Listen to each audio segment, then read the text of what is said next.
Why did you consider, or why did you join the Fierce Emporium, Adrian? Well, I've been a sort of casual observer of your blogs for a few years, and was always sort of interested. But although I was unhappy in my career, I kind of was just too financially secure to do anything about it. Basically, things changed in February 2020 when I took redundancy. Looked at I had a few months off. Looked at a few similar corporate roles that I've been doing before. I actually took a short contract and just got to the point where I thought, I really don't want to do this. And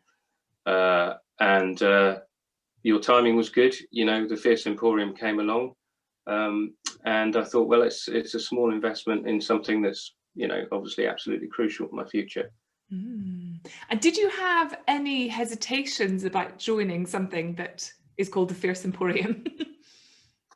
Not really. I guess I suppose the label fierce, I thought, I don't want to have to be fierce, but not particularly. I guess I didn't overanalyze it too much. Good, cool. Okay, and so you've been in the Fierce Emporium for 12 weeks now, and what are some of the highlights of the work that you've done in the Fierce Emporium? Well, I particularly enjoyed the success scrapbooks, looking at what drove me in the past, in my early career, and the way I would define success in the future. And that was quite fun because it was all a sort of collage type thing.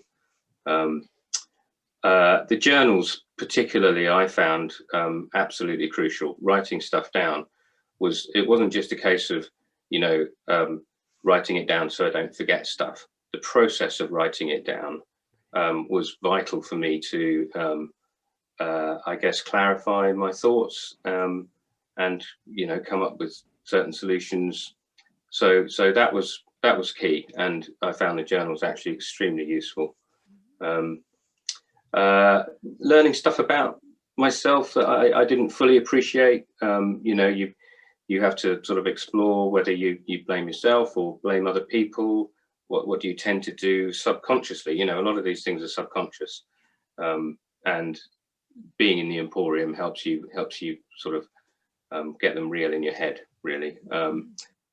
So just learning things about myself that I didn't fully appreciate, and that's empowering. And I felt you can't address hidden issues, and it brought stuff into the open. Brilliant. And what are the biggest takeaways from you beyond what you've just said? And I realize there's some big stuff there, but what are some of the big takeaways for you that you're going to take into your future career? Yeah, sure. I think there's lots of nuggets, and I guess some of the ones that stand out was from some of the exercises. I can't remember the name of it actually, you'll know, but things like the worst that can happen almost certainly isn't the most likely thing that can happen. A lot of one is often driven by fear, fear of change, fear of taking too many risks, fear of looking stupid, that sort of thing, or fear of just not being able to do the sort of stuff you'd really like to do, and you tend to always have the foremost in your mind what's the worst that's going to happen. But it's certainly not the most likely. So that was quite a useful nugget. For me, again, what felt like a crisis last summer, actually I now feel is a golden opportunity, not just an opportunity, but a golden opportunity. So, there I was, having taken redundancy, having no income, and with all the experience I had on my CV, feeling actually that's not exactly what I want to do. But now I've got this great opportunity. I think another one actually was, you mentioned a few times, don't strive to fix your weaknesses all the time, and just bring yourself up to average instead of poor at certain things. Actually, some things you'll probably never be good at.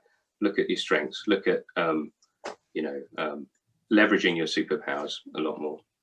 And of course, those are the things you love, right? So if you do that, you'll end up being happy.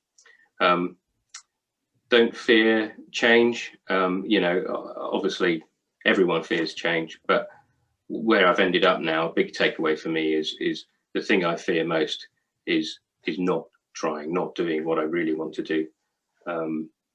So I don't really fear that much else.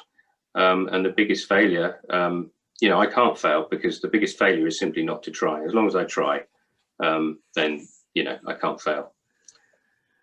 So yeah, I guess those are the big ones for me. Those are really big ones. Fantastic, fantastic. And how do you feel, Adrian, about your future? Does it feel any different than it did 6 months ago, Oh, yeah. or 12 weeks ago? Absolutely. I mean, back at the end of November, I wrote down what my definition of fierce was, and I said to myself, I didn't feel fierce then.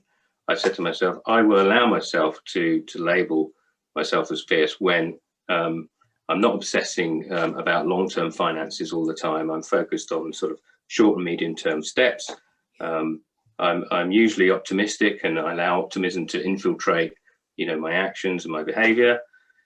I'm writing software most of the time, which is what I want to do and what I need to do to get to where I want to be. And I won't necessarily want to stop just because it's the weekend. I will feel gripped by an opportunity rather than feeling gripped by a predicament. And, you know, on the horizon, I can see the chance of real fulfillment. And I'll be having fun, and I'll feel like a fun person, a more fun person. So that's what I said to myself at the end of November, and that is what I believe is in the future now. And in fact, it's not just in the future, to be honest with you. It's in the present. So yeah, and that isn't how I felt last summer. Wow, I've got shivers up my spine. So who else do you think could get similar benefits from the Fierce Emporium? What sort of situation are they in, or what sort of people are they? Well, I think midlifers is the right stage of life to be looking at this sort of stuff. I think you need a certain number of miles on the clock before you can truly reflect, and before you've, you know, I suppose, got to this point in a way. I mean, people who are not feeling fulfilled, that's all I can say, really. People who think there must be more to life than this. That perhaps they might be beginning to despair of ever finding sort of real happiness in their career, but nevertheless probably feeling that they want to do better with their time on this planet. So that's how I felt, and I'm sure I know a lot of people who feel like that, and I'm sure many people do. So yeah, that's brilliant, and that's exactly who we're aiming the Fierce Emporium at. But not everyone is ready to take the steps that you took. And I'm so delighted that you did take those steps and that you joined the Fierce Emporium. It's been a real pleasure meeting you. One final question. Can you give me 3 words to describe the Fierce Emporium? Sure. Enlightening, inspiring, and transformative. Whoop, whoop. We're done. Oh okay. My God, Adrian, that is gold. It's so gold. I could not have asked for somebody to come in the Emporium and to come out the other side. You've done everything you needed to do. And you know it's just the beginning. And I know it's just the beginning for you. There isn't an end, is there? You know, unless you're 85 and you're saying, do you know what, I'm just going to holiday for the rest of my life, or do whatever you want to do. But I've got a sense this isn't something you're going to stop doing when you're 85. Well, I hope not.